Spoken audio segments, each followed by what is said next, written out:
Citizens, it's that time. You are officially in the Alert Zone. Welcome to the Alert Zone TV. I'm the Wizard Uncle James. I would love for you to become an active citizen of the Alert Zone, and you guys and girls already know how to do that. With that being said, we are on location in Tlatenango, Zacatecas, Mexico. As you guys can see the painting, shout out to Eyes and Ears Tactical. This is actually hand painted on this wall right here, the scenery, so definitely.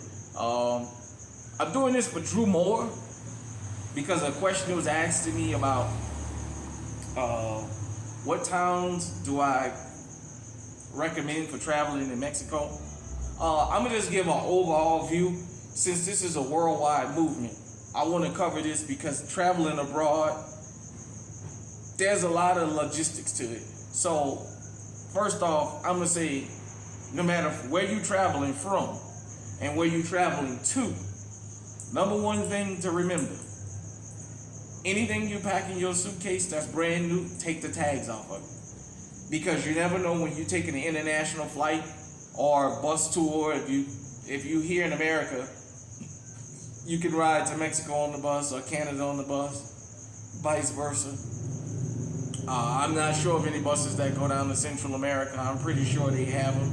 But anytime you cross the country line and they decide they want to randomly check your luggage, let's just say you got 10 new shirts, they can charge you an import tax for the price of all of those shirts. So you definitely wanted to stay ahead on that. Make sure y'all never mind the noise. We outside. So make sure for sure that you do that.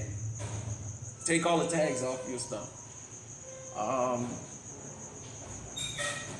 This is a real, I'm gonna be specific for Americans. I'm not sure about if you're traveling from another country to America, because America is a little bit different in the sense that it's more of a melting pot than a homogeneous society as far as languages. So let's just say for Americans, I'll stick to Americans for this particular part. Whether it's Mexico, Canada, Africa, Europe, anywhere you're gonna go travel in this world, this is my best piece of advice for you. Here in America, you're liable to meet somebody you know from the country you're traveling to.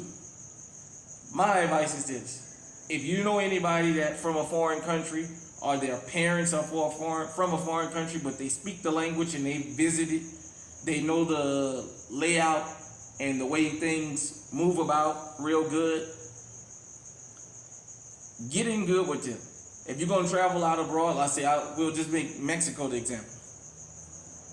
If you're going to travel to Mexico, I personally say travel with somebody that speaks Spanish and English fluent, number one. Number two, this is the most important part. Make sure it's somebody you like this with, you get along with, you almost to the point they would lay their life down for you and you would lay your life down for them. That is very important.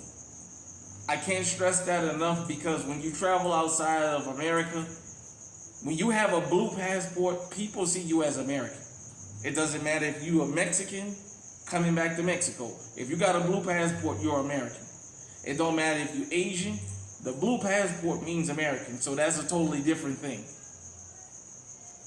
When people see you in different countries as an American, a lot of times they see money. Give you an example. One of my closest friends is Liberian. He's from Liberia, West Africa. Born and raised there. And he told me about something that I actually wound up seeing on YouTube. They have the locals prices, and then they have the white price. The white price means anybody that's American. So let's just say tomatoes is 3 for $1 for local people.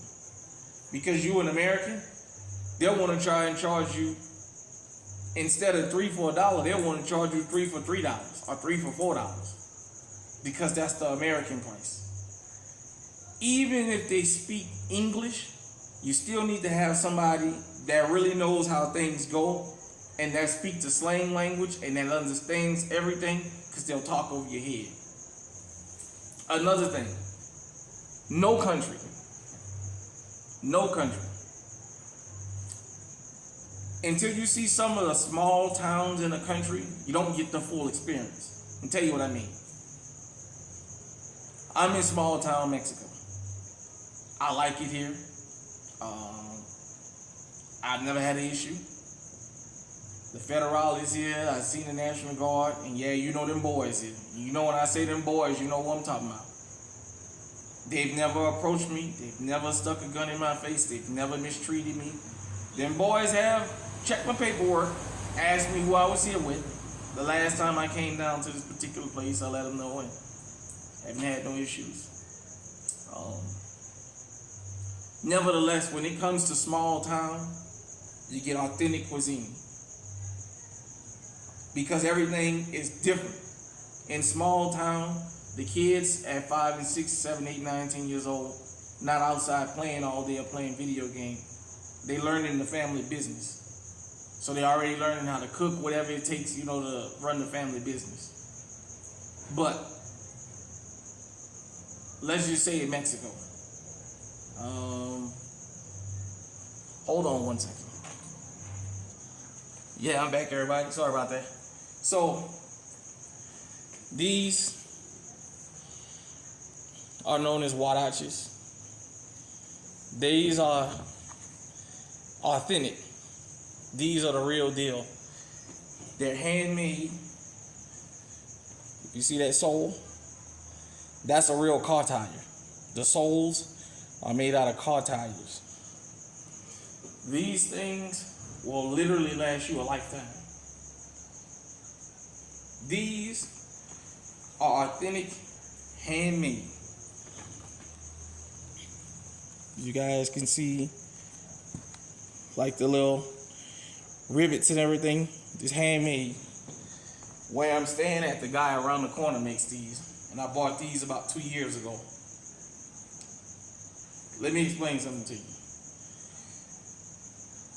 When you come to Mexico, get you the authentic huaraches.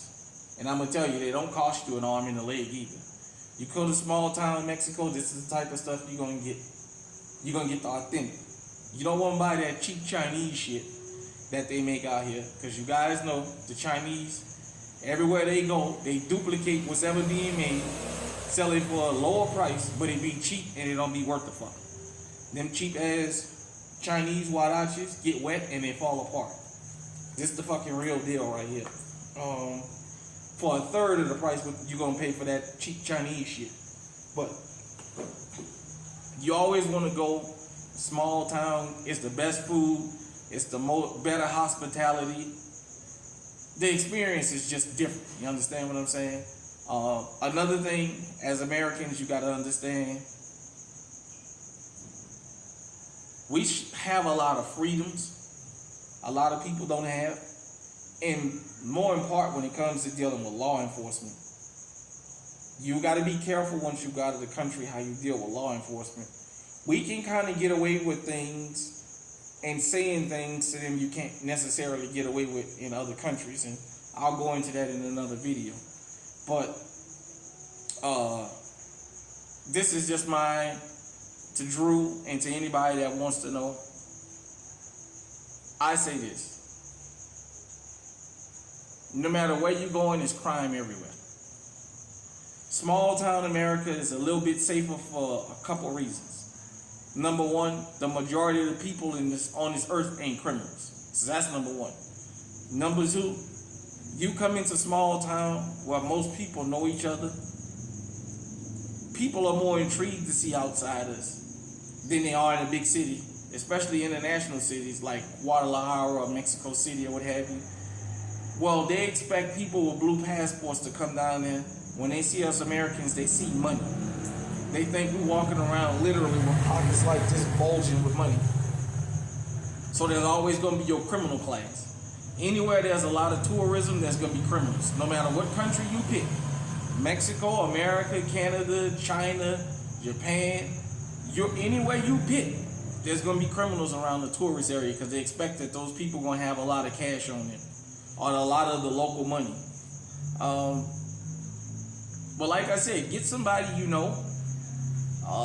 If you're the type of person that has a real picky eating habit, I suggest you go to a big city, especially if you're American.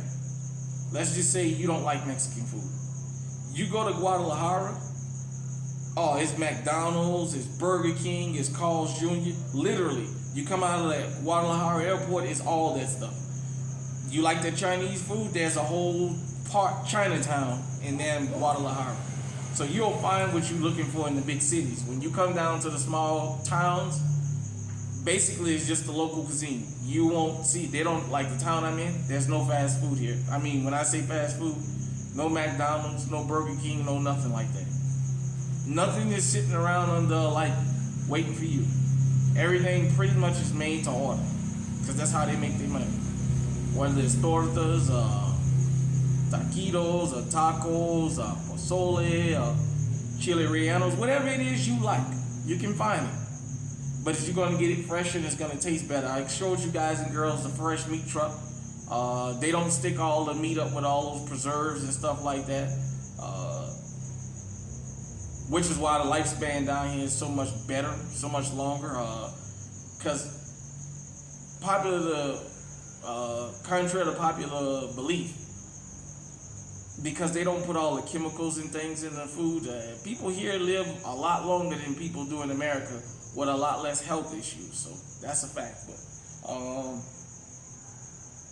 like I said, if you're gonna pick Mexico, I say this: take somebody you know, take them over there with you, and man, I like it down here. You know, I like coming to Mexico. The border towns and what have you.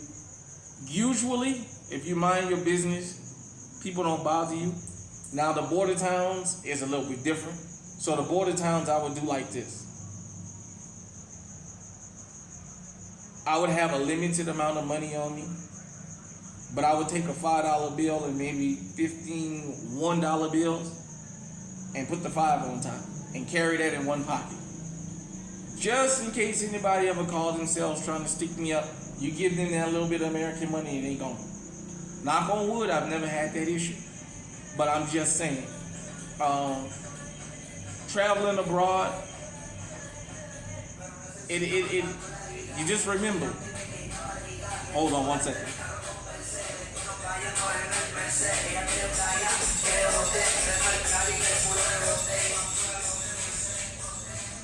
You guys heard that. So they do turn up them amps down here. They ride with that music blasting. But just remember, when you cross it into a foreign country, take the tags off. If you're coming out of, they give you, I think, 1 or 2 bottles of liquor per person if you're going back into America. But your clothes, any new clothes you buy here, take the tags off. Because if you get stopped, American government will tax you. Things like candy apples and stuff, you can't take that across the border. They'll stop you and they'll make you throw it away. Another thing I wanted to say about traveling abroad is something as simple as a pocket knife in a foreign country can get you locked up for a lot of years. Firearms and things like that, I'm not going to discuss on this channel because I don't want to start nothing. Just know that when I come here, I'm well protected. I'm in good hands. I'm going to say it like that.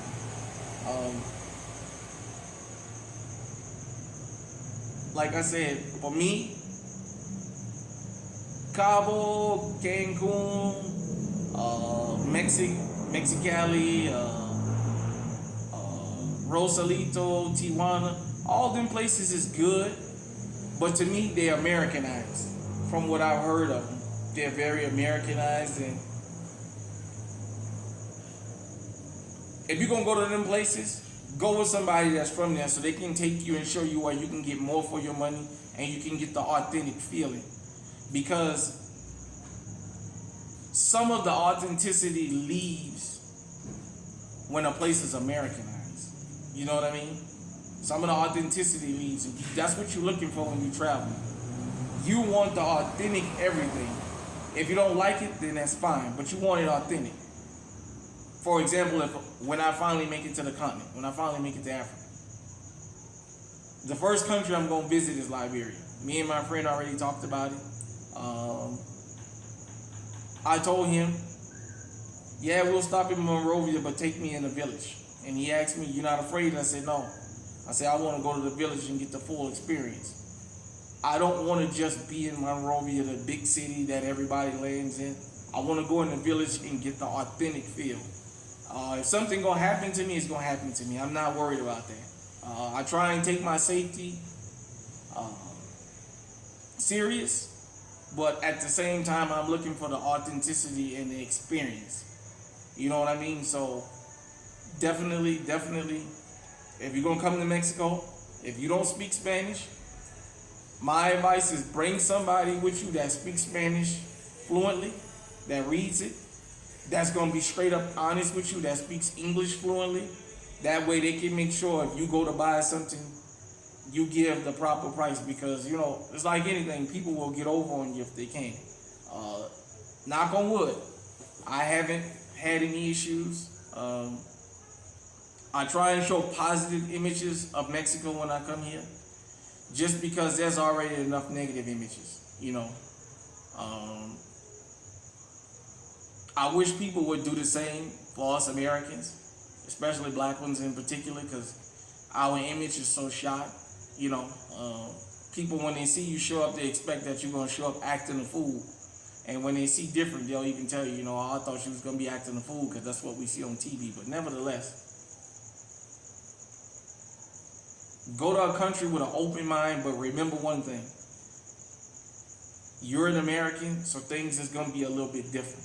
Like I showed you guys earlier on one of my shorts, the town I'm in, they don't run gas under the ground like we do in America, the gas lines. You got the cylinders, and the gas man comes around every day. And whenever you need a cylinder, you just swap out and you pay and what have you. The septics here is a lot different in the country, especially. Most people, when it comes to toilet paper, they put it in the trash can and throw it out. They don't really put it in the septic because the septic system is totally different here, and it keeps from clogging up their septic. Just stuff like that you're gonna have to get used to. When you come in the country, you know, sometimes the dirt roads and stuff like that. But you know, one good thing I will say about Mexico is all the houses, all the places I've been in Mexico, the houses are concrete and brick. I have never seen a wood house in the country of Mexico. If they have wood houses here, I've just never seen them. And I've been to Nuevo Laredo, Las Flores, Piedras Negras, down here in Tlatelolco, Mexico City, on top of some other places, and I've never seen a wood house. When I get a chance, I'm gonna go out to the brick factory where these guys make bricks and show y'all how they make the bricks here, and that these bricks will last 100, 150 years if you take care of them. Not like that fucking shit they sell us in America, that as soon as a strong wind comes, your damn brick house done fell in half. But with that being said, if I missed anything, hit me in the comment section, let me know. I'm of the mindset of, even though this is a 2A channel, when I travel abroad, I want to try and show some of the good things of places I go to, because there's enough negativity out here. And like I say, we got our criminal class in America, and we got our good citizens. Here in Mexico, there's their criminal class and there's their good citizens. So, you know, like I said, I hope that answers your question. Besides the big towns, Cancun and stuff like that on the coast, I say come to the interior of Mexico, because you just get a little bit more authentic experience, man. You get to meet a lot of the indigenous people. When I say indigenous, I mean the guys and girls who still hand make all their clothes, and they speak their indigenous dialect.